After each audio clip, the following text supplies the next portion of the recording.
It's Ziggy Iggs. I got one more problem with you, girl. Hey. Hey, baby, even though I hate you, I wanna love you, I want you. And even though I can't... What is up, everybody? This is hashtag Follow the Conversation, episode 15, where the culturemypeople.com talking heads sit around and do nothing. And unfortunately, since I was playing music, you could not see my co-host, Drewby, dancing around. I'm still playing the music in my head. It's still going. Still awesome. Oh, yeah. I got one less problem without you, yo. Like, yeah, what? So my name is Michael Nip. As I mentioned, that was Drewby. And we just kind of hang out here. This is the fun podcast where we don't really... We just hang out. It's fun. Yo, it's what we do. It's what we be about. It's having fun. So Drewby, what you been doing this week? This week. I watch TV. That's a thing I do. Parks and Rec, you may have heard of it. That's a pretty good show. Yes. What do you think about it? I think that show's really funny. Like, really funny. I haven't been laughing at a TV show like this in a long time. And it's nice. It's nice to be watching a show like it again. Probably one of my favorite episodes. And if you're watching the video of this, you can see I've changed my logo for my account. That'll be a picture of Ron Swanson. Sexy Ron Swanson down there. And probably my favorite episode is the episode where the screen capture was taken. And it's basically him being told that the government is effectively being shut down. And he gets this weird, like, creepy, like, smile. It's just the funniest thing. I was watching it with my bro Zach, and we both just lost it laughing. It was it was pretty good. But no, I've been watching a lot of that show. Nice. Also worth mentioning, if you happen to be watching the show live or pick up the show shortly after I say this, we have a chat room going. That's in the YouTube video. You can join and talk to us live.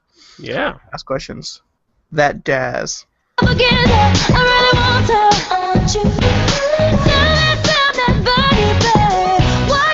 just going to use music as a dance break for any time that I feel like switching a conversation or if the conversation seems to be dying down too much. All right. Good to know. So look what I got. So it's becoming a thing where, like, I think one of the very first hashtags I was talking about how I was going to lose weight and, like, I was on a diet and stuff. Now my new podcast tradition has been to bring food on the podcast. Go Big Red. There we go. Wait, hold on. Wendy's. Oh, I thought you were just a Nebraska fan. Junior bacon cheeseburger. Oh, whoa. This is my second meal tonight, so. What? There's that. Yes, what? I already ate out tonight. What? Why have you eaten 2 meals tonight? You're already fat. First of all, let me ask you the question, Drewby. If you had the chance to eat chicken wings, French fries, and then eat an additional cheeseburger and large lemonade, given that opportunity, would you take it? Yes. Yes, that is the opportunity I was given and took. Okay. All right. Now, how does this comply with your diet? My diet is a new diet that I invented for myself in which carbs don't have calories. All right. And meat has protein. That's good for you. And so does cheese. Also, liquid doesn't have calories. So it's actually a very healthy meal. Oh, well, wonderful. What do I need to do to hop onto this new diet? Basically, eat food that tastes good. Mm-hmm. And don't eat vegetables. That's how you live healthy here. Why? What about the vegetables? Am I not allowed to eat? Like, they don't taste good. Oh. Even if you think they do, they really don't. So what does that say about my perception of vegetables? My perception of food? You either, depending on your religion, you either are suffering from the noetic effect and you think the vegetables taste good, or if you're a Scientologist, there's too many thetans on your tongue or something or whatever that is. So, but how do I know then what tastes good and what doesn't taste good? What's the standard? Because I'm telling you. Oh. The objective good standard is food with carbs and meat and cheese. Gotcha. Okay. I'm glad to speak to someone.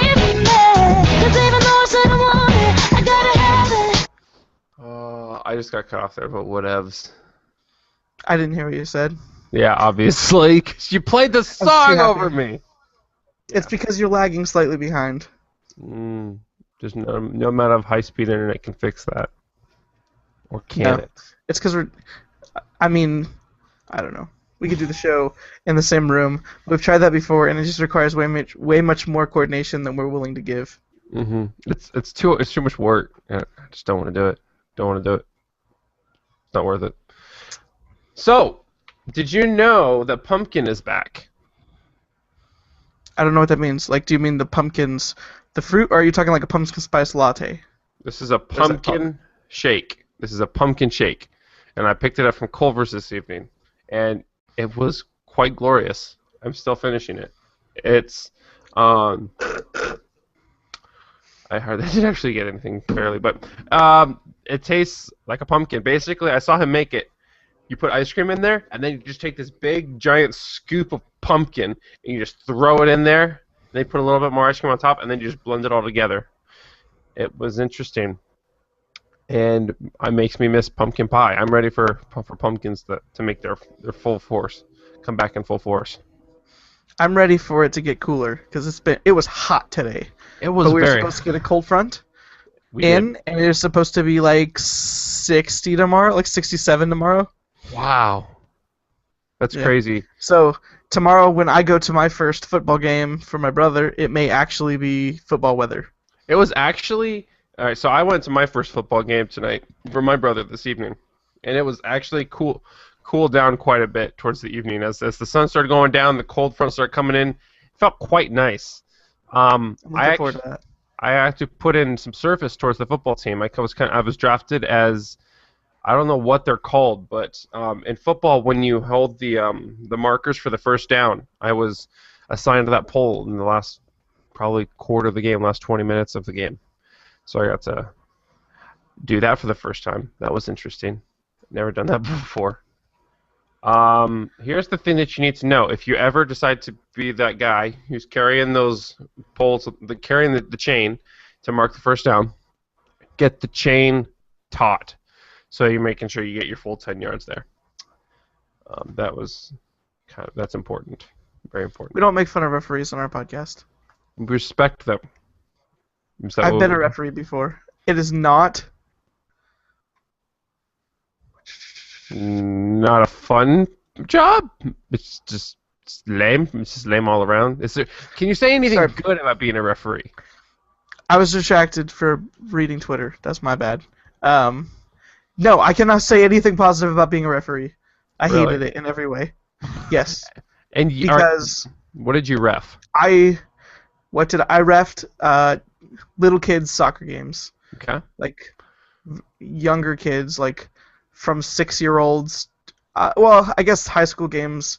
I did a little bit of line judge, like the guy on the sideline with the flag. Yeah. And the thing is, like, you go to class and you learn the rules by the book, and you take tests on them, so you know the rules. And then no matter what, you go out, and parents who have had kids that have played soccer for 3 years think they know the rules better than you, after thinking they've heard somebody say something on the internet, and then they yell at you, and you call the game, and then people are angry, and then you realize that you're doing this for like $15, and it's probably not worth it. Mm-hmm. So you played soccer, right? Like, soccer's a sport you enjoy. Yes, I very much like soccer. And that still did nothing for you. Like, it was just that sucky of an experience. Yes, just because it is so, like, I work in a job where I also have customer service. It's the same kind of deal. Like, you're dealing with people that think they know everything and they don't know anything. Mm-hmm. Okay. Like, it's not a fun experience. See, and that's not the same perspective I've heard, because there are other refs. The refs, one of the refs that was reffing tonight, if he was there, I don't remember. I've seen him before. Actually, reffed basketball when you and I played for our high school team, and I've heard them talk. They enjoy it. They enjoy getting out and reffing these games and just kind of interacting with these teams, I guess. And my conclusion is that they just love the sport so much that any way they can get involved in it, they will. and that's how much they enjoy it. That's really the only thing, because what you said about a ref seems right to me. There was a parent on our team who was basically telling the ref there was a push and the block in the back and all this stuff, and it was just like, just don't let it go. The thing is, like, he doesn't really give a crap what you say, and saying it more often is not going to change his mind. It's probably going to make him, like, it shouldn't, but being human beings, it's probably going to make him not care even more. So, I mean, if the coach, approaches him in the way that the coaches are allowed to, that may be different. Like, if they're not, like, flipping out all the time, but, like, parents yelling on the sideline isn't actually helping your team at all, really. But see, it bothered you, though. You love the sport, and you said it yourself that it bothered you. You hated it. So why would it not bother this ref? What's the difference? I'm saying it shouldn't. That doesn't mean I was right. Like, you shouldn't really give a crap what the parents are saying, because you're calling the game the way that you're supposed to call the game. That doesn't mean that we are not human and are not affected by insult. Right. So, being that I look like this now, because I'm kind of a fat guy. Right. I bought FIFA. That's my way for staying in soccer. Oh, great. Great. And then I eat 2 meals, and one of them is Wendy's. That doesn't help either. No, it's not helping at all. FIFA's a good game. It helps my tongue. It tastes so good. Oh, yeah. Like this shake. I went into Culver's this evening after the football game. I'm like, I was going to get ice cream. And then I saw a picture for this pumpkin shake, and I was like, I can get that. I was debating it, and I'm glad that I got it. It's different. I'm usually one of those guys who gets the same thing a lot, and so it was nice to try something different. Cool. So, you ready for a dance party? Always. I want you head in the clouds, got no weight on my shoulder. Has to be wise to realize that I'm not actually going to get to the good part. I'm just going to stop it. Okay. That's the good part? Is that really the good part? Alrighty. The next part is, okay. So, I've talked about it before in this podcast. I'm going to get really real here. I finished Twin Peaks. I'm now done. What? It's I over? watched the entirety of Twin Peaks. It is now over. I'm very sad about it. Congratulations! You finished one of the world's stupidest TV shows. What are you going to do next? I would like you to try to defend your claim after having seen one episode on how it's the stupidest TV show. That was just something I said. I actually thought it was kind of a little bit interesting. It was weird. I understand how people may not like it. I think it is incredibly unique and very special, and it is the most Michael show I've ever seen on television. The most Alan Wake show you've ever seen on television. No, Alan Wake is the most Twin Peaks video game I've ever played. Your universe just revolves around Twin Peaks at this point. Well, yeah, and Twin Peaks came out in, like, 1990, so that was the year I was born, by the way. Good year. One of a kind. In 1990, the world was blessed with one of the most beautiful things in the world, and that was Twin Peaks. And then I was born. And they're like, what are we going to do with this kid? Yeah, so, anyway, the show ends. It ends in a way that is a cliffhanger, but it's okay because, I don't know, like, the show had been canceled 3 times during its running, I think, is what I read. Okay. So it's not like they expected the show to go forever. So while it does end on a cliffhanger, it is a cliffhanger that seems like they could have intended it to end that way. Some loose ends are dangling, but it is a very, very... it was a very affecting last episode. Okay. Okay. I'll say that. Was there room for a third season? Yes. Very much. In fact, I even have theories on what was going to happen during the 3rd season due to a couple of the things they hinted at. Amanda's also watching the show live, and she saw the show with me. So when she catches up to the stream, if she wants to come in here, we can talk about that. Anyway, I'll let Amanda say for herself. When the show ended, it was one of those. I've mentioned this in The Walking Dead in the video game, where as the plot is starting to unfold, you kind of know what's going to happen. Mm-hmm. And it's one of these moments where you know exactly what's happening, and you're like, oh no, I can't believe this is, like, I'm pretty sure I know what's happening. Cornelius Jones asked me to give Twin Peaks a rating from 1 through 10. Yeah. My wife asked me to do the same thing. I think I could write a review giving it a 10. However, like all reviews, I could understand why people would disagree, and I could even write, I could write why. But like, if I'm being completely honest, because we are all subjective to our own opinions and likes and dislikes, I could say that. I mean, this is. I think I said it on Facebook. This is my favorite TV show I've ever seen. So there is, obviously, I am biased to my own likes, and I think it would be disingenuous for me to try to say that the show is worse than I really feel like it is. I will give concession to people. One of the things that I'll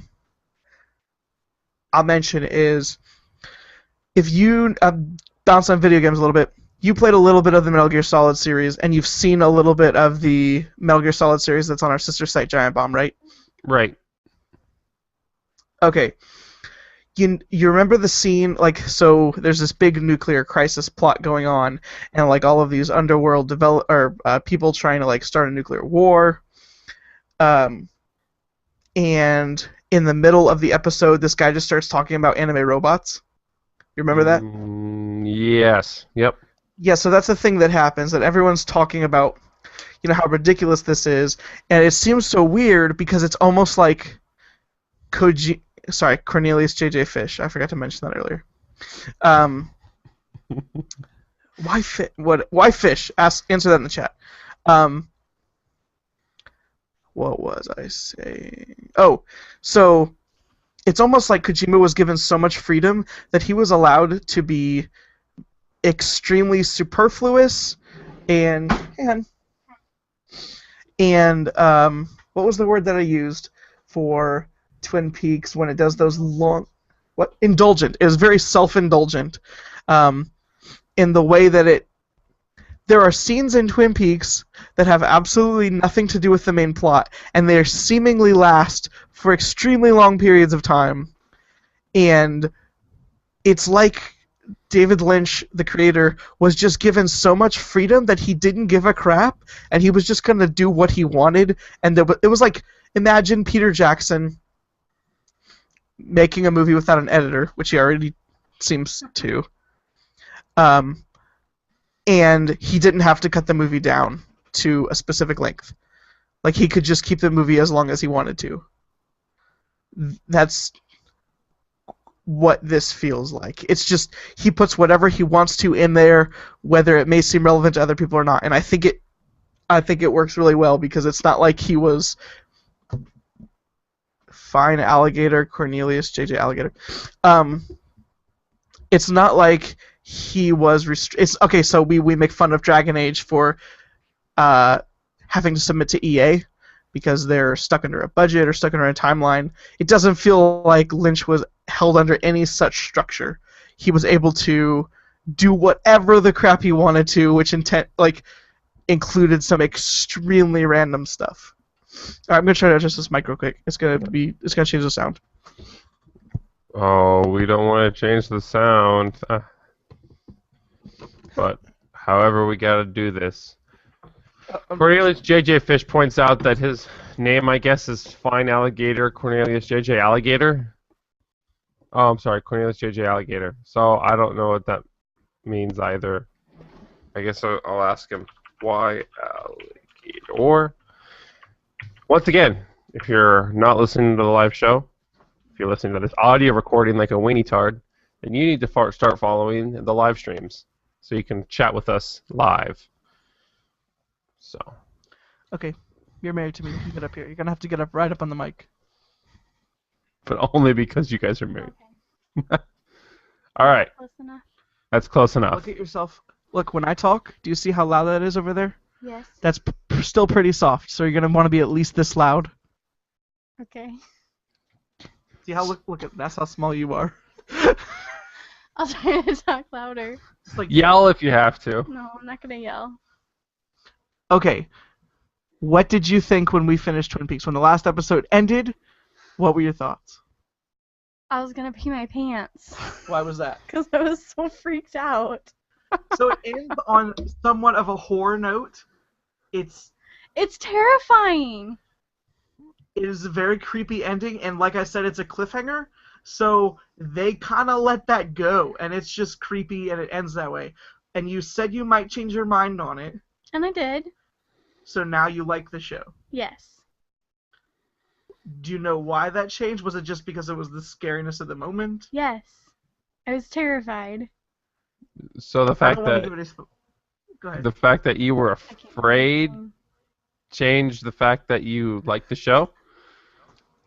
So the fact that you were afraid changed the fact that you liked the show or not. So if you're scared of something, oh, hold on, She was so scared that she doesn't like humor. She doesn't like fear the same way that other people do. Here, wear this and talk.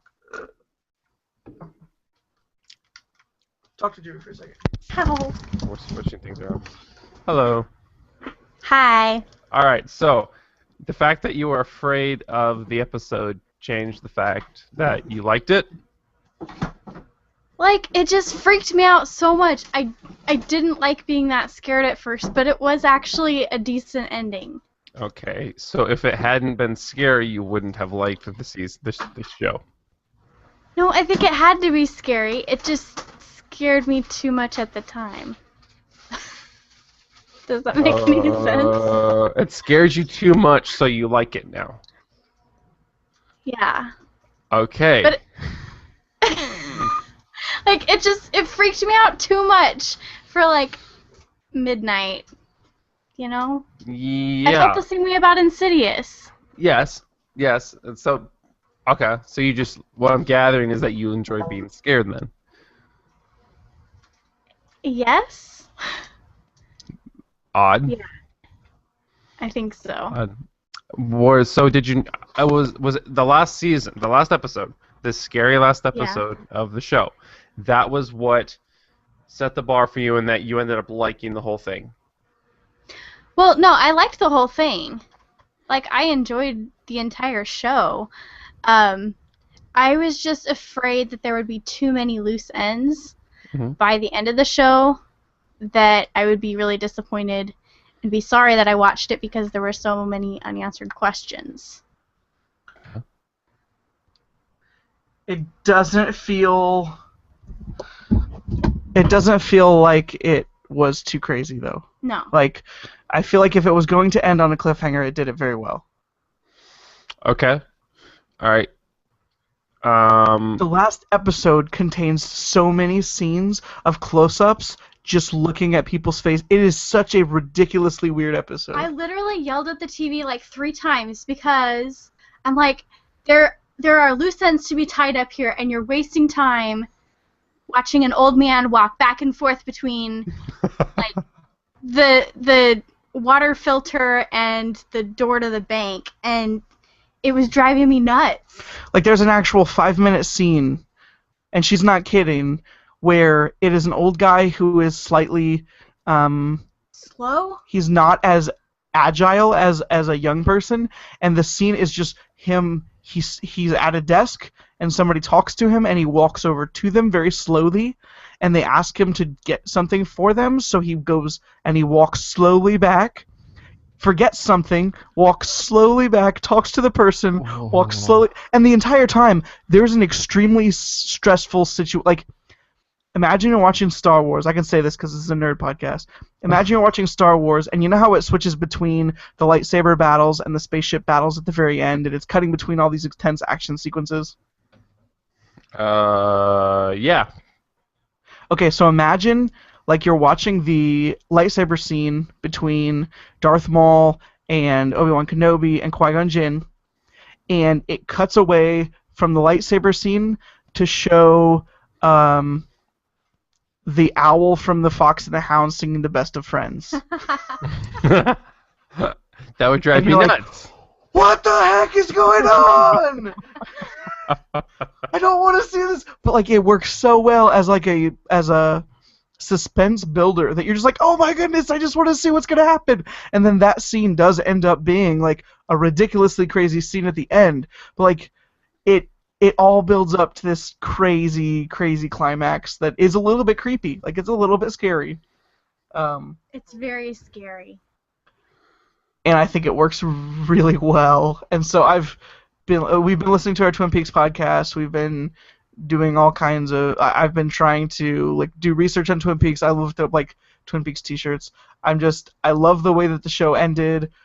I am secretly hoping they'll bring it back. I don't know. I liked it a lot. Okay. All right. Did it? How easy? I'm assuming it would have been pretty easy for them to end that episode poorly. How different would it have taken much for it to have just ended on a bad note? Or I mean, could they have done it better? Could they have closed it off better? Yes. No. Okay. Are you saying yes because it ends on a cliffhanger? Or because it's a scary, not happy ending? No, because there were other loose ends that could have been tied up. There were some, I don't think they were necessarily guaranteeing the show was canceled, but I don't think they were expecting it to last forever. So yeah, there were some loose ends, but the main story I think ends. For a show that has had some trouble getting produced, or whatever it's called, it's not published, put on TV, I really don't think that it could have ended in a better way. Not that I know of. But it was a cliffhanger. Do you remember the end of Insidious? Yeah. That is a cliffhanger, and that is Pretty much also, like that. it's very good. Why do you have to bring that ending up again? Why you have to go do that to me? That is a perfect example. That is a perfect example of a cliffhanger ending that also ends in a way that is satisfying. Oh, I gotta go to sleep tonight. Now that old one's gonna be in my head. You can just watch Insidious 2 and you won't be afraid anymore. Oh. Oh no! All right, I can do this. Thank you so much. I got something for Drewby. Oh no. One less problem without you. I got one less problem without you. I got one less problem without you. I got one less. I actually couldn't hear that. Was it good? Oh. It made me feel a little bit better. It's blasting in my ears. It's called internet podcasting. Get used to it. All right, cliffhanger. What are you drinking? Lemon zinger. Lemon Zinger. Okay. Let's see. We talked about Twin Peaks. Pumpkin shake, right here. Did you tell them that I couldn't go pee by myself after we watched it? Yeah. So we go to bed. True story. We go to bed. The lights are off. It's probably 12:30. This is after we watch Psych. This is like an hour. This is an hour and a half after we finish the show. And Amanda says she has to go pee, and I'm like, well, okay, go pee. Like, we're adults, we can do this. And she's like, well, I'm too scared. So I had to get up and go to the bathroom with her. That was a thing. I don't know what to say. I was too scared. What? Okay, you're scared, but you bring this up on the internet. I was really, really scared. That's how scary it is. Is it really? Is it? Is it really? I would say no, but see. Here's the thing: I was unable to be that frightened since I was so full of glee. The happiness was just drowning out the fear. No, for real though. Like there was a point when there was a lot of I mentioned self-indulgent things happening at the end, and Amanda just looks at me. It's like, what's going on? And I'm just like smiling, like, I don't know, but I love this. Like, this is so weird. Swanson face on. Like, I had Drewby's Swanson government just like. Only I don't have a mustache because I'm not from the 80s. It was more like this. Just like really weird. That doesn't go well on the audio podcast. That's why I'm trying to talk while smiling creepy. Oh my goodness. Yeah, this show's good. Speaking of funny, You got to stuff, climb a that's what I'll tower. You want to talk about that? do. Oh, that sucked. No, I'd rather not talk about that. I'd rather just move on. We can talk about how we're fat and maybe we shouldn't be doing that anymore. Yeah, see, that's what I don't want to talk about because when you reach the point when you can't haul yourself up a tower anymore, it's a pride shaming. It's just shame. There's nothing but shame involved in that. To be fair, it's not an easy task. Sometimes you think about climbing a ladder and it's not a big deal, but when you are hauling your own full weight up that high, that's a serious business. Even when you're in shape, that's serious business. Yeah, that's serious business. It's made me rethink though. Like I should really start looking at getting back into a gym or something. I used to be. I could do this. I know I can. Does your apartment have a gym? No, but the one I want to move into does. The one that I experienced a shooting last week. Yeah, that place. The one that you were excited because there was a shooting? The one that I was excited because I wasn't sure if it was awesome or not that there was a shooting and crime next to me. And now, in hindsight, that's terrible. People died in that shooting, so no, that's not cool. Not cool at all. I can't condone that. Cornelius in the chat is asking us to play a video, which is the evolution of hip-hop dancing. I can post a video in the show notes when we're done, but the problem with dancing videos is that they don't work well on an audio podcast at all, so I can't really do that. To be fair, Cornelius, that's a good video. Nice job on picking that one out. That's a funny one. You should look it up. It's the Jimmy Fallon and Will Smith dance. It is a good video. It's a funny video. Will Smith does some funny stuff. Was it you who showed me the one of him playing singing ukulele with a ukulele? That one. Yeah, he sings the Men in Black song with somebody. What? Do you want this back? Are you done? I thought you just wanted me to talk about Twin Peaks. You're good. You're done. We don't need you anymore. I want to play Mario. Bye, Bye. Em. She's playing Mario on the Wii. I'm gonna lose you for a second. Oh, Mario. That game. Mario. I don't understand what her problem is. We got the game, and I was playing it co-op with her, and we beat it in like a week. Mm-hmm. Like, no kidding. And she's like, well, I want to beat it. I was like, well, we already beat it. She's like, no, we did not beat it. You beat Mario while I was dead, and I want to beat Mario. Yeah. Okay. Yeah, that's the thing. So much like stupid noise on the audio podcast now. So, I didn't witness this, but in my work... Are you going to talk about more death? No. In my work today, there was a child who dislocated their hand. Now... Ow? Yes, I could hear them screaming through the hallway. So I work in a Why do you bring up all this crap? I work in a public school district, and my office is not far from the main office. And so I'm on my way to the bathroom. It's like, okay, and I hear sirens. And I was like, well, maybe I wonder if they're on their way here. And I walk out of the bathroom, and I'm on my way back to my office, and I hear like these screaming or something like that. And I walk down a little bit, and sure enough, there's a kid there who's screaming. They're sitting on this chair, and there's like a paramedic there, and the PE teacher.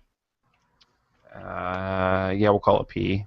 And or like, yeah.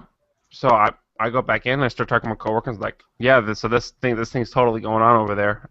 I call, yeah, this is probably just a dislocation. So this goes on. Well, one of the secretaries who works in that main office comes back to us. All right, this is when we learned that she dislocated her hand. So this is my arm, okay? This is just normal arm. Here's the back of it, and here's the front of it. Her hand was, picture it like this, except her hand was like this. What the heck? That was what was described to us. So her hand was sideways, but her arm was like flat. That was the type of dislocation that it sounded like happened to this poor girl. That does not sound like fun. That sounds pretty painful.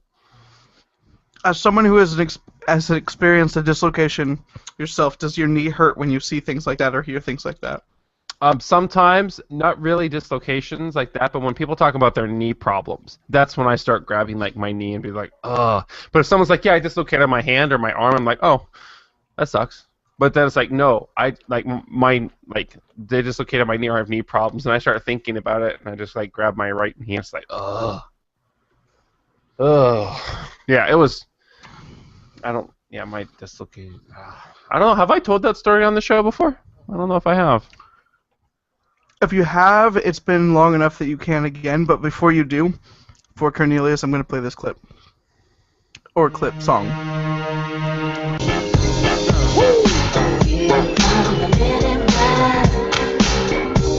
It's the MIBs. Here come the MIBs. Here come the men in black.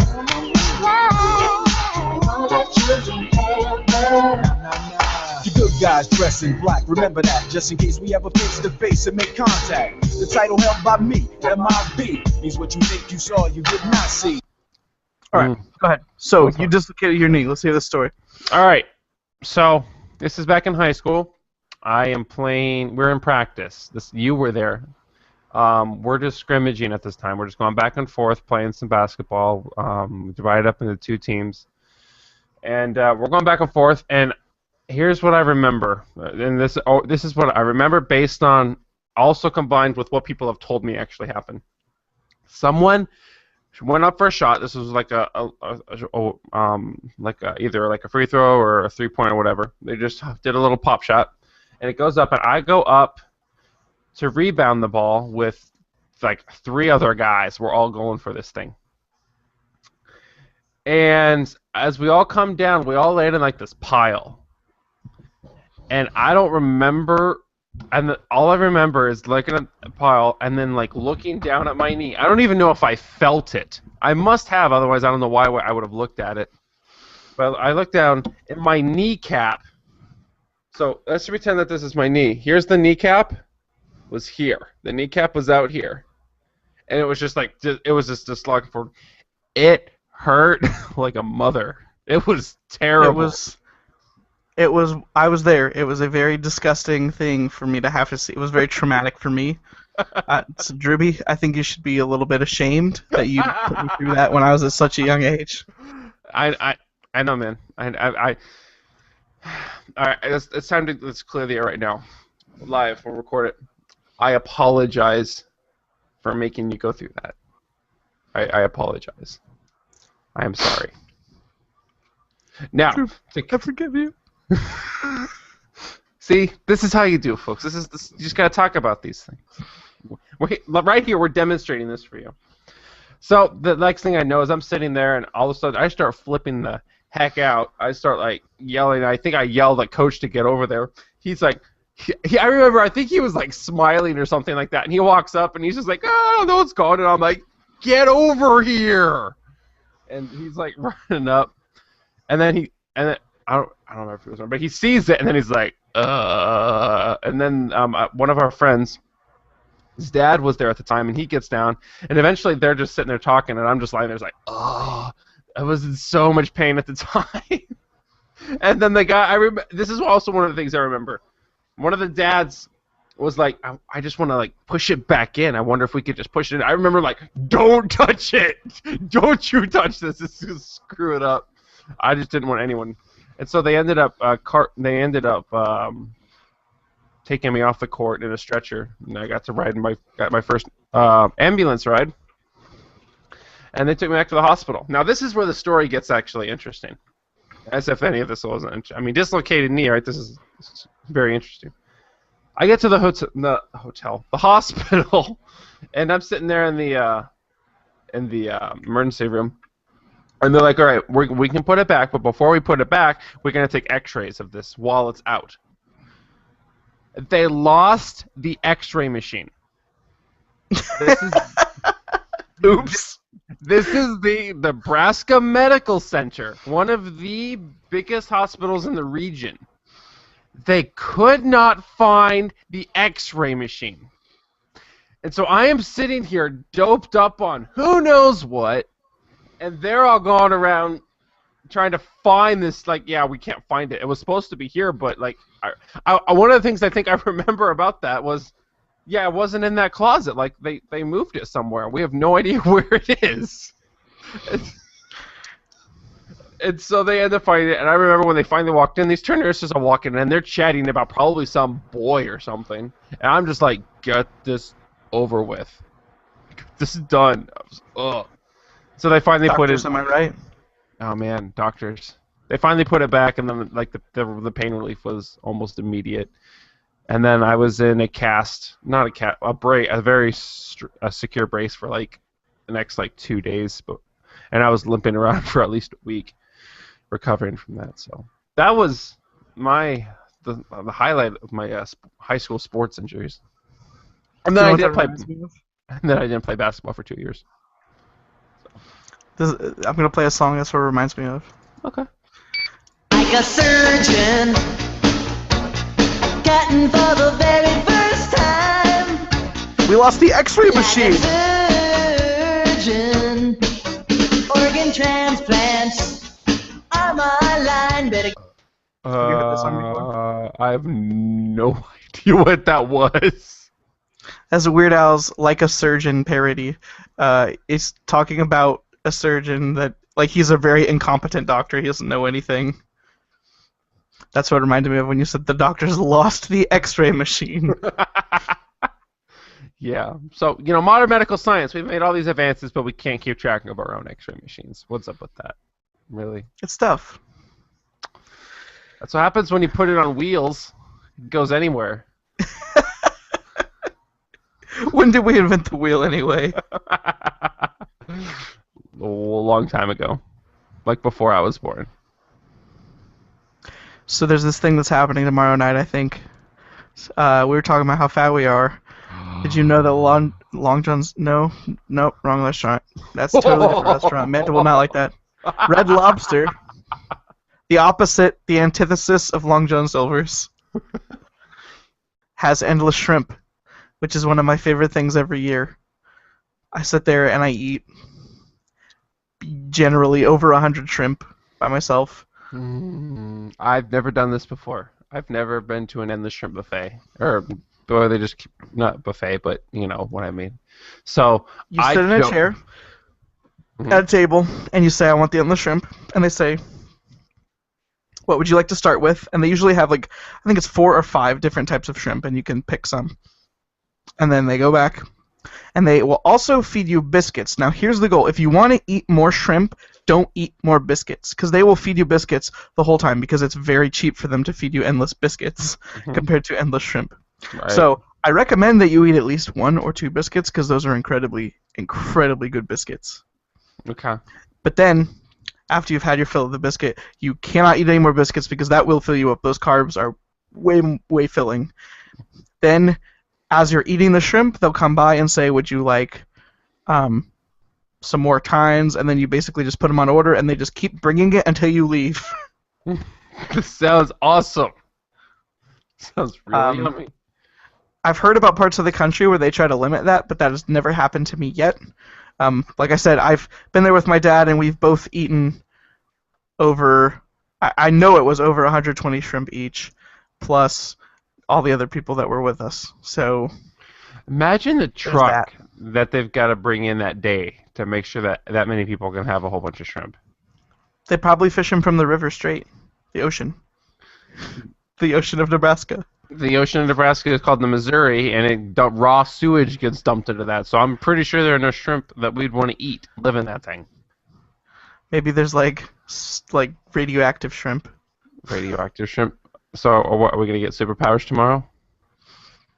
If I get superpowers tomorrow, I will talk about it on the podcast, and I will document my life with my GoPro. Okay. And it could be the coolest superhero movie ever made. It could be. It very well could be. There's so much potential. Or there's got to be a story there somewhere. I'm so tired right now. I was gonna ask you a question. I'm maintaining myself better than you are. I'm staying up. Like, it's 10 o'clock and I'm doing all right, and you're the one who's falling asleep. All right, I'm gonna drop some truth bombs here. I think I talked about this in the video game podcast. I've been waking up early, and since I am already awake, I've been playing World of Warcraft, since that's a good time for me to play when it's not interfering with anything I could be doing with Amanda. And frankly, it makes me feel kind of like an old fart when I'm sitting there at 6 o'clock in the morning running dungeons when I can barely keep my eyes open because they're burning because the screen is too bright and I'm too sleepy. And I'm running dungeons in WoW. You know what you could do? It's just I could sleep. WoW. But I do want to play WoW. I'm enjoying it, but man, my eyes burn. Like, I come in the morning, I'm just like having to like not pay attention to the dungeon for like 30 seconds as my eyes are just on fire and like leaking and I'm rubbing them. Mm.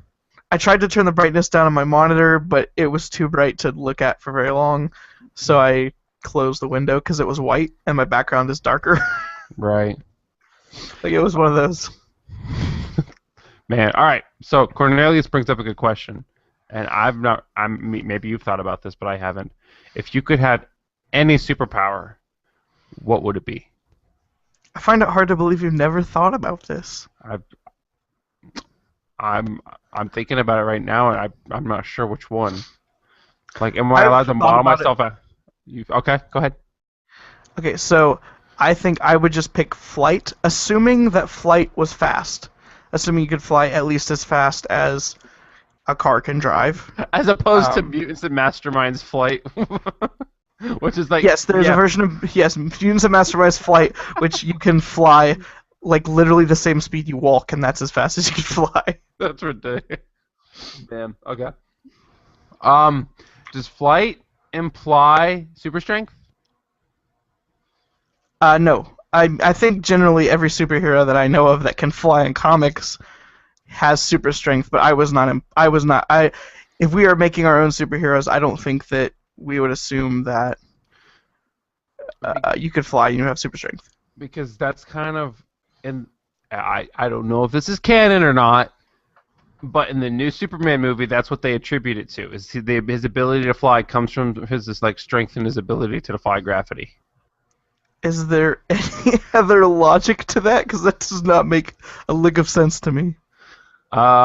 His strength is sourced by the our yellow sun. So yeah, but that has nothing to do with his super strength and his flying. Well, then what's the source?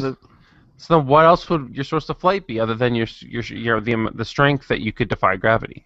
The power from the yellow sun. Like, what does defying gravity mean? You just literally exist outside the rules of physics because you have a yellow sun? Because gravity is a physics thing. It's not just a strength thing. So you're saying that if I was, yeah, I guess that could be right. I mean, it's obviously it's a superhero, so he can do whatever. But I'm saying, like, just because I'm super strong doesn't mean I can start levitating. So then, how do they justify Superman's feat of flight? Like, it's just another power from the yellow sun. No, because there's. How can anybody fly? How can How can the mutants fly? They have a gene in their body that allows them to like ignore gravity as well. Apparently they do.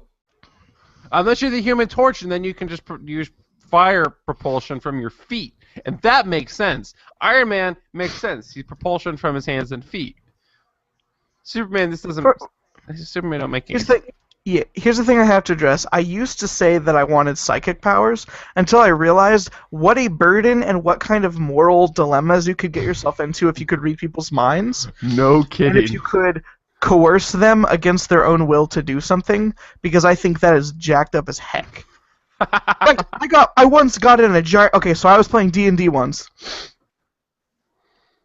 And there are characters in the game and abilities in the game that allow you to make people do things they wouldn't normally do. Like, you can do mind control on people and make them fight for you. Mm-hmm. Or, like, be on your team. It's like, so we're getting in the situation where we got a character that can do mind control on people. and he's trying to make the argument that like this guy who was attacking us uses mind control and basically makes him lock himself in a room so he doesn't hurt us. The DM allowed this to happen and allowed the character to pretend that that was at least a neutral good to like normal good action, because all he did was defend himself. Where I'm trying to make the argument, if you directly interfere, especially in a video game where there's rules about this, you are breaking into someone's free will and forcing them to do something against their will that you know for a fact they would not do. That's bad. That is a bad action. That's jacked. You say fear. Okay, all right. So if Professor X lived in World War II, which he probably did because he's ancient, he could. What if he had the ability to change the will of Adolf Hitler? Would that have still been a bad action? Because he would have saved lots of lives. I think a better action would have been to just stop Hitler from doing what he was doing, not directly break his mind to force him to think something wrong. Now, Hitler may have been a different case, because I think that the guy probably had a lot of mental issues. Like, the guy was clearly not...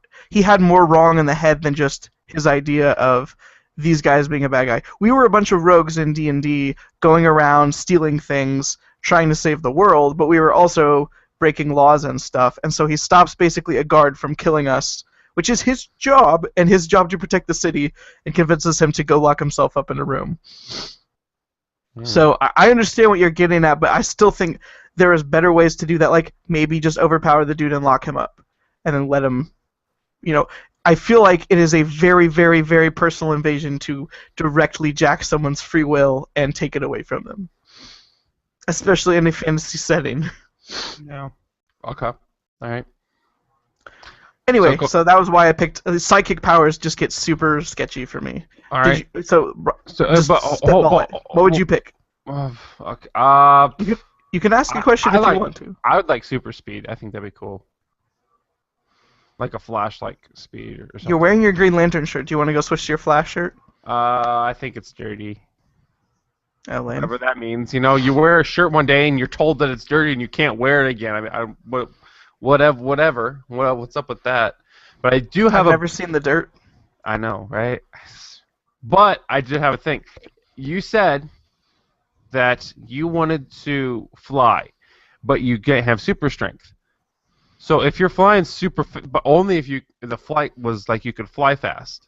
So if you're flying really fast, wouldn't you just be crushed and killed because of your lack of strength, because you couldn't handle being flown that fast with either with all the friction in the air or inertial dampening? Well, I specifically mentioned that I want to fly at least as fast as a car could fly, and people ride motorcycles at that speed all the time. So sure, you might want to wear some thicker clothes, but it's not going to kill me or anything. Okay, but you wouldn't be like Superman, where he's faster than a speeding bullet. I mean, I think that if you had that power, you might have something to counteract that. But even flying as fast as a car, I just think it would be super fun and fairly practical. Like, who needs to climb a tower or, drive along the highway when it's way straighter to go as the crow flies, as the expression goes? Yeah, flight is... I've wanted to be a pilot for most of my life, and still would... I love flying. I'll say half my life. I'll take that back. I've wanted to be a pilot for half my life, and that would still be cool if that was a power. That'd definitely be something that I would look into. But then, if I'm gonna model myself after a superhero, I'll just be Superman, because then I can do everything. Yeah, and then everyone would hate you, and everyone in the world would also have to have access to kryptonite, especially those people that didn't like you. The next question in the chat was, what would your superhero name be? Are you just going to copy Superman, or do you want to call yourself, like, Super Drewby? No, I've already got a superhero name. It's called Drewby.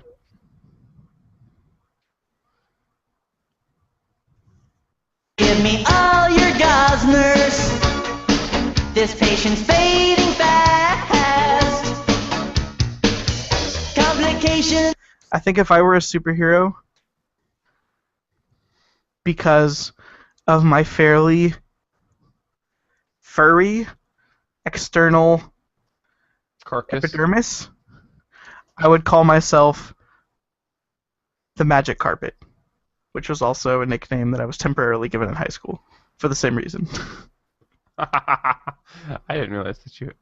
I might have known that you had that name. I don't remember. High school was so long ago. I don't remember it. Oh crap! Okay, so I just I just heard this today. Switchfoot is releasing an EP on the 9th. What? They're dropping it's Wait. supposed to be like the 5 days? Yeah, like it's supposed to be the extra songs that didn't make it onto the actual release of Fading West. Ooh. Oh, okay. Oh, okay. So there's like 7 songs that's coming out. That's kind of awesome. Yeah, I just read this today, so like that was news to me and also awesome. Yeah, that's cool. I look forward to listening to it and seeing if it's awesome. Drewby, Uh-huh. what did you just say? I said I look forward to listening to it and seeing if it's awesome. And we're talking about a Switchfoot song Yes. album. Yes. In which case, what you meant to say was, I'll listen to this album, which will most likely be awesome. Okay. All right. I look forward to listening I think to this album. you were leaving it way too nebulous, like the fact that it may not be awesome. When I don't think Switchfoot has ever given us any less than great album. Okay. Name a Switchfoot album that's not great. Do it. One of the ones that's least resonated with me would probably be Legend of Chin.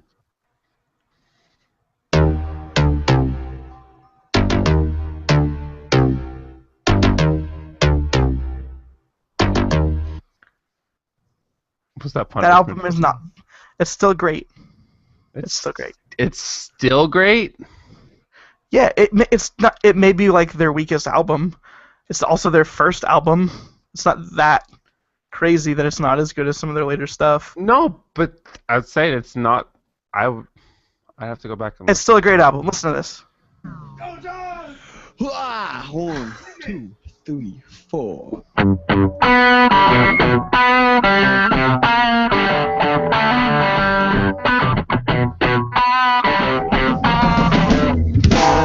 That's like one of my. I really love that song. And then let's see. This was one of my favorite Switchfoot albums as well, or songs as well. I'm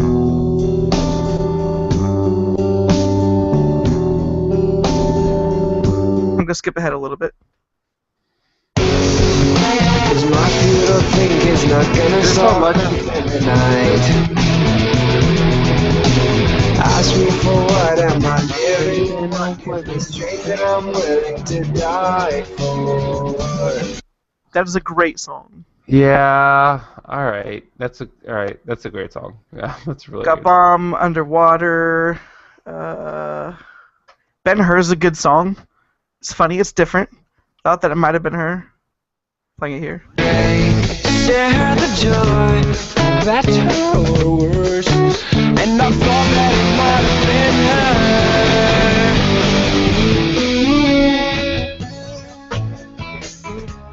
That's a great song.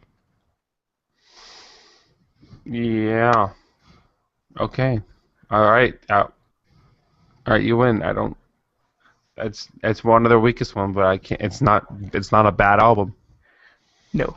So I'm not saying it can't happen. I'm saying it's not likely to happen. Not as bad as Beautiful Letdown. Have you heard? I'm gonna ignore that comment and instead play another awesome Switchfoot song. Since The Beautiful Letdown is the greatest album to ever hit this earth.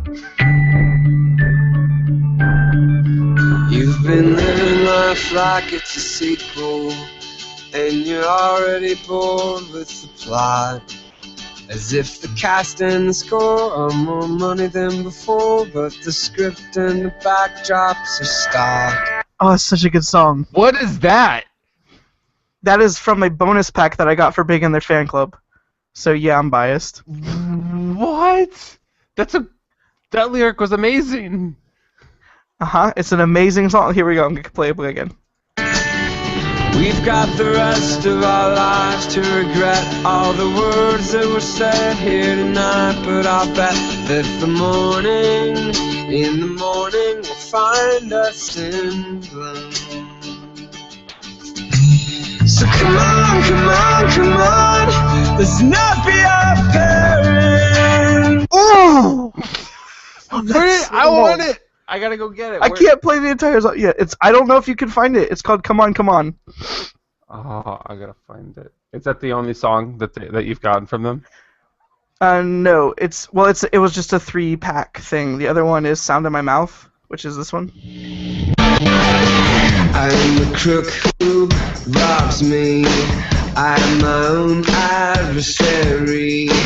I'm my enemy. I'm my enemy. In my mouth is an army. I didn't get to the chorus, but that's a good one. And then there's an acoustic version of "Oh Gravity." We seem to keep it together. Sins of my enemies. Yeah, great. By the way, to answer the question, favorite Switchfoot album, as I've mentioned, but you may not have heard because of the lag, "The Beautiful Letdown." Mm-hmm. Mine would probably be Nothingness Sound, I think. It's probably my favorite Switchfoot album. I really like that one a lot. What was the one that came out right after that, but before Vice Versa? "Oh Gravity." Sunshine, won't you be my mother? After Gravity. What? After Gravity. Wasn't there one in between Gravity and Vice Versa? "Hello Hurricane." Yes, that one. Also a great album. Mm-hmm. Real quick, have you heard the song? There's 2 songs I want to mention. "Monday Comes Around." What you gonna do now? Monday that one. comes around. Yeah. Yes. I had not heard that song until last year. And it was incredible. It's on the deluxe edition of "The Beautiful Letdown," and it was wonderful to be able to hear a Switchfoot song from that era that I didn't already know. It was like an archaeological musical dig in my mind. I think we just found the name of the episode. An archaeological dig in my mind. Yes. I'm going to write that down somewhere. Second, do you know the song... I'm going to look it up real quick. It's John Foreman and Molly Jensen. "Do you only love the ones who look like you?" No. This is a song I found a long time ago. John Foreman was on tour with Molly Jensen or something like that at one point, and they wrote this song together. It has... I'm going to play a clip.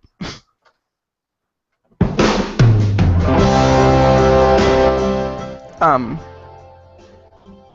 going to skip forward. This is her voice. There's this love you talk about.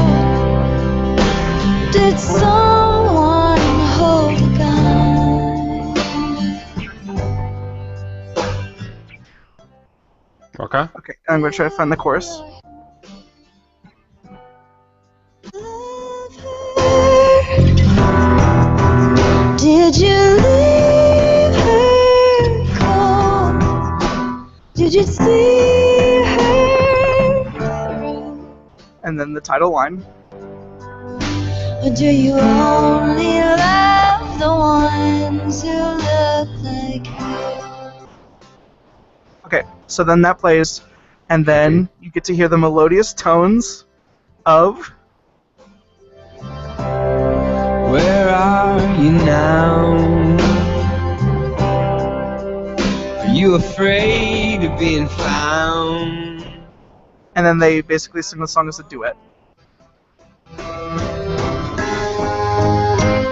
I can't find the rest, but it's a great song. Do you only love the ones who look like you? It's on Molly Jensen's album, Maybe Tomorrow. Mm-hmm. Do you remember that one song that John Foreman did with Matt Thiessen?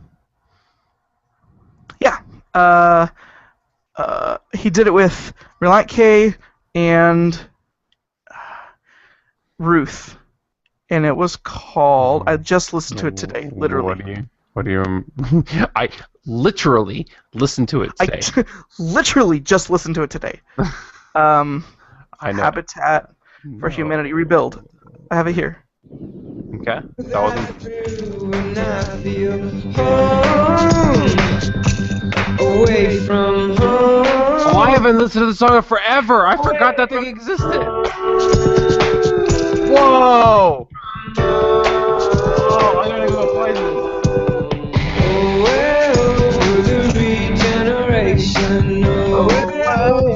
Time to kill. Oh! I gotta go find it. Rebuild. Rebuild. It's a great song in the same vein as Switchfoot's Hello Hurricane. It is a project where they're talking about helping people in like hurricanes or other natural disasters, things like that. Charitable things. That wasn't the one I was thinking of, though. There's another song that Matt Thiessen, John Foreman came in and did with Matt Thiessen. You are talking about Reliant K's Deathbed, right? Yes, I am. That was the one, and that song is really good too. That's written. I don't know who wrote that one, but John Foreman comes in and does that with Reliant K, and it's pretty good. How did I? Potentially in support of easy believism. Here's Deathbed. The tears they soaked your fur. The blood I'm gonna skip to the John Foreman part because that's me. dripped from.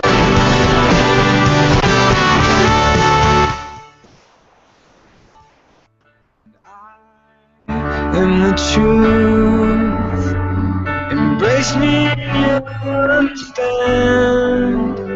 And I am alive, and through me I'll never can. For I am love. Yeah, that's the one I think you were thinking of. Yes, that is. I like that song. Good little ballad.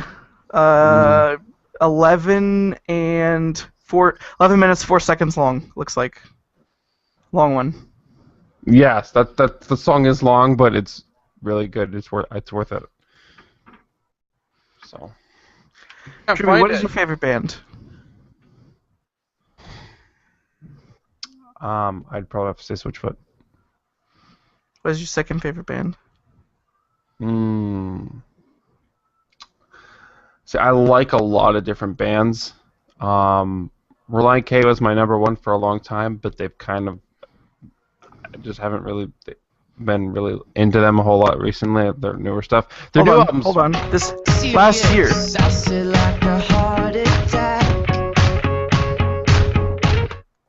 This was just last year.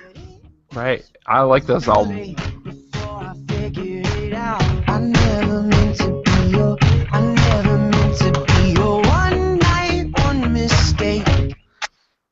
But was it just the albums before that? Because you liked the karaoke albums as well.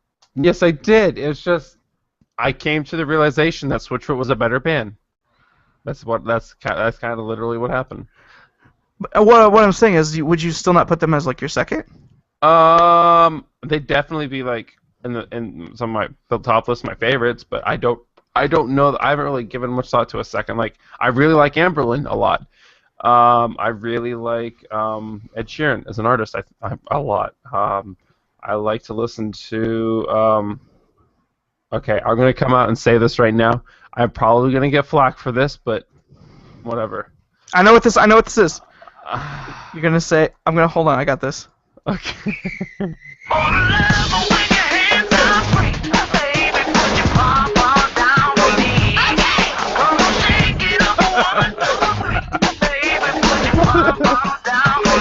Am I correct?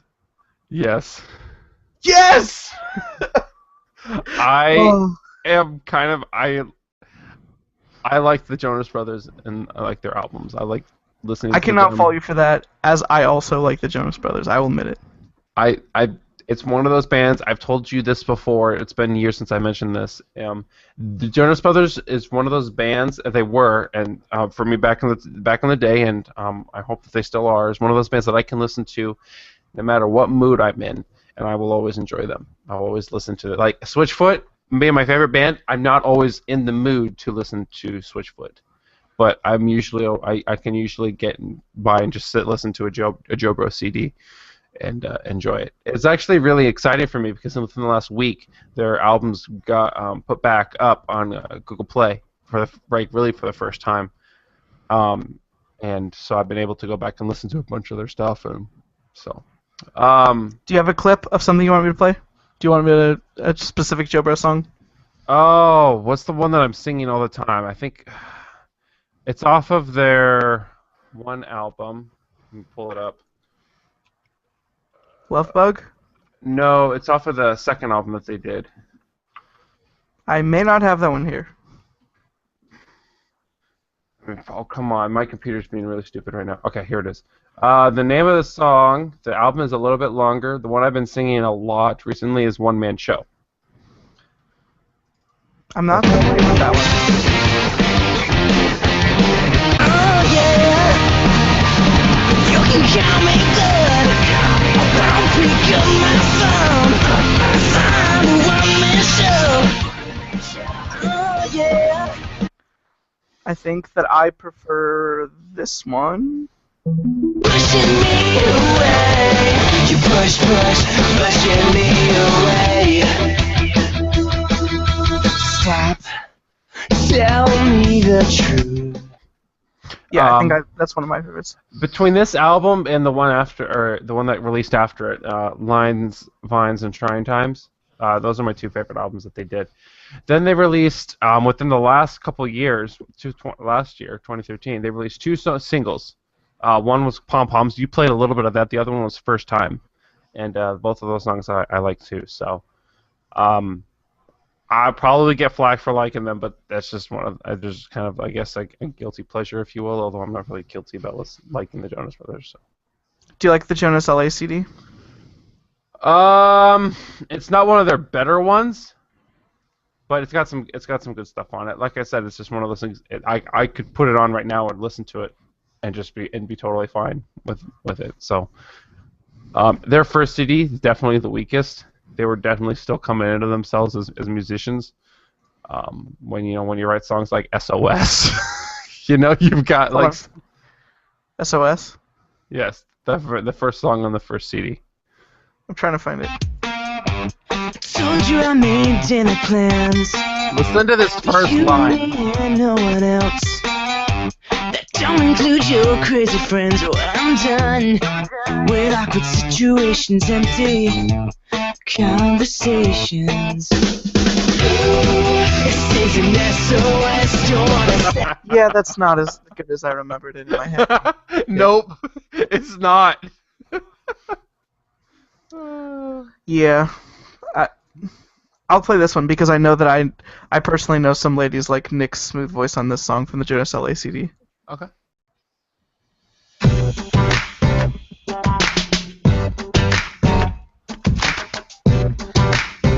Also, somewhere in here, you get to hear Nick rap. I'm going to try to find that. Acting, and you were there from the start of it all. Like a dream came to life, now I'm left in awe. A star shine, but your light is the brightest. And love flies, but your love is the highest. You're so sweet that it drives me crazy. A summer like no other, you're my LA baby. Yeah, baby. I didn't know that was Nick who was actually rapping that. He does in the show. Well, at least he lip syncs the rap part, so I don't know what that means. That's funny. Yeah, so, no, but Amberlin, the band that just quit, just kind of died, they're coming up with an album and then they're done. I really like listening to their stuff. My favorite CD that they did is probably Paper Thin. No, not Paper Thin, him. Never Take Friendship Personal? Yes, that album. I really like that album. It's one of the albums. I've loved that really since I was a kid, and it's just one of those albums that's kind of stuck with me. For a while, my favorite album was the I'm trying to think of the name of the album. It's basically a mix of covers and just different stuff that they ended up releasing. It's the Lost Songs album, isn't it? Yes. I loved that album. For a period of my life, that one's there's some good stuff on that one. There's a good song on Cities. I actually bought that album, and I saw on Facebook the other day a guy was talking about the last song on that album called Finn. And that's a good song. I believe that is the Japanese word for end, also. That's French. Fin for finish. Yeah, I said Japanese. I said Japanese because I've seen it in so many Japanese games that I don't know why. But yeah, French. That makes more sense. I'm gonna play a clip from that Cities album because this was a song that when they dropped the music video for this album, I thought it was so ridiculous. It's a little bit hectic in a good way. I knew it!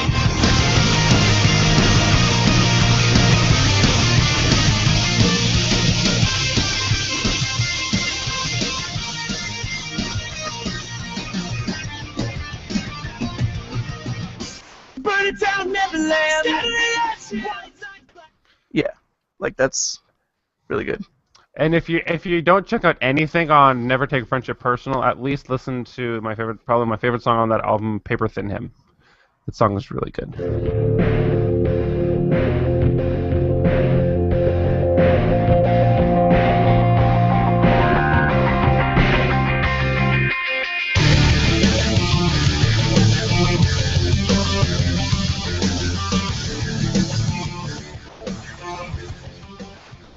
I gotta go buy the CD now. I need to go buy it. Like I'll download it and then I'm going to burn the CD so I can listen to it in the car tomorrow. The CD. Speaking. Yeah, that's a very. I think it's also a fairly critically acclaimed CD as far as people that know about it. 2005. That album is almost 10 years old. In 2005, I was a freshman in high school. I was still a junior high. I'm a middle schooler. Okay, this is jumping away for a little bit. Our sister site Giant Bomb had their PAX panel. Yes. And I've watched the beginning part of that. Yeah. I think so far it's been pretty funny so far. My favorite part of the panel is when they keep talking about Firewatch, which was a game that came out in 1989, and like I think that they were a little bit surprised when they looked at their audience. They're like, "How many of you were not even born in 1989?" And like probably 80% of the visible people on the camera raised their hand, and the guys in the panel are flipping out like, "Yeah, young guys." Represent. That podcast gets good. That panel gets good towards the end. It gets crazy. 1990. Drewby, what year were you born? 92. I was Boom. born in 92. Did you know that Captain America is coming out in 5 days? I was aware of that. I'm happy. You are now able to pre-order it on Amazon. They've Nice. they've posted on the site. There was a debacle for a while between Disney and Amazon about negotiating rates, I'm sure, and it's finally up there now. You can buy the Blu-ray for $23. I'm excited. So I'm both excited to get both that and Twin Peaks on DVD. I'm going to be probably picking it up from Target locally though, because I want to make sure my copy has the digital, so I can load that up and make sure that that movie can follow me around where I need it to be. It'll always be there for me. So. Even though you like the Avengers and Guardians of the Galaxy better. I never said that Captain America the Winter Soldier was a bad movie. I just said that I probably like Guardians more. Do you have those other movies that follow you around wherever you go? Guardians just came out in the movies like a couple weeks ago. I don't count Guardians. Yeah, that doesn't matter. Do you have the Avengers on digital? Avengers? I don't. Like. No, they did. When I was given the movie for Christmas, it did not come with the digital copy. What a gimp gift, man! Throw it back in their face. I know. Give me trash. It's got the DVD and the Blu-ray, but no digital. You could just rip it yourself. That's still legal as far as I know. I could, but I don't know. I've never mastered that art, the art of ripping that sucker. So It's kind of a serious pain. they make it a pain. I guess with good reasons. I guess because piracy is such a problem. So Yeah. Anyway, I say we start wrapping this up. We're at 120 already. wow, show. Look at us talking about random crap for an hour and a half. It's fun because this is just what we do for in person anyway. Literally, you came over and we were just playing random music clips like that when you were here. It was it's fun. Now they can see our audience has a little bit of insight into what our friendship is actually like in real life. What it is literally like in real life. Yeah. There's only one other. We'll get that joke, remember? Yeah, there's only one other person who's getting that joke. And Maybe she's my not sister even will watch paying. the show. And she's not. Yeah, I'll get 2 people. My sister wanted me. This thing is not working right. To give her a shout out for something last week. I don't remember what it was, but there's that shout out. Hang on, I'm sure that counts, right? Yeah, that one person who listened to that show at one time. Shout out to you. She wanted a shout out for something specific, but I don't remember what it was. So there you go. She's watching Twin Peaks. That's very important. Is it really? I mean, I can hang up on you at any point during the show. I still have the mute controls. Anyway, as we wrap this crap up, yeah. How can people find you outside of the show? Well, I'm on the internet. I'm one of those crazy fools. Facebook.com/Drewby132. I've uploaded a video recently of me, your brother Mark, and my brothers playing a game called Johann Sebastian Joust. That video's up on my Facebook profile, so you can check it out there. Twitter.com/Drewby132. From there, on my Twitter profile, there's a link to my Google Plus page where there is awesome stuff. You can follow me there, check out my YouTube videos, past and present, and just other funny stuff that I decided to share and post on that wall. And as always, you can keep an eye out for me here at theculturemypeople.com. You can follow me at facebook.com/therealmichaelnip, or on Twitter at twitter.com/michaelnip, MICHAELKNIPP. You can email us questions, comments, anything you want to say to us at theculturemypeople@gmail.com. We get those. We can read your stuff on the show. Or you can follow anything that gets posted to the website at Culture of My Peep on Twitter. That's PEEP, like the candy that you can eat on Easter. Do you prefer the bunnies or the ducks? What was the question? You could also check us out on iTunes, because the show is also there. You can leave us 5 stars or a review there if you'd like. That helps us out quite a bit. Or yeah, you could just check out our videos on the show. Drewby posted some gameplay not that long ago. I'm possibly going to post some gameplay for videos. It's getting near Halloween time when we're going to get back into the Halloween-y video season. Ooh, maybe we'll do more than one this year. Are you looking forward to that? I had fun doing it last time. I think I'm going to pick up where I left off in Dead Space and continue rolling on that, and maybe try a little bit else. Maybe I'll actually beat that game this year for Halloween. We'll see. I would love to get to the point where we're doing a Halloween-y video where I'm wearing an Oculus and I flip out on something. Yes, that'd be great. I'd watch that. Yeah. Anyway, so that about wraps it up. I don't think there's anything that I missed. It was suggested to us via YouTube that we make a Facebook channel or a Facebook page, so we may do that. So you can like us on Facebook, if that means anything anymore. I don't know. Yeah. Other than that, it's getting late.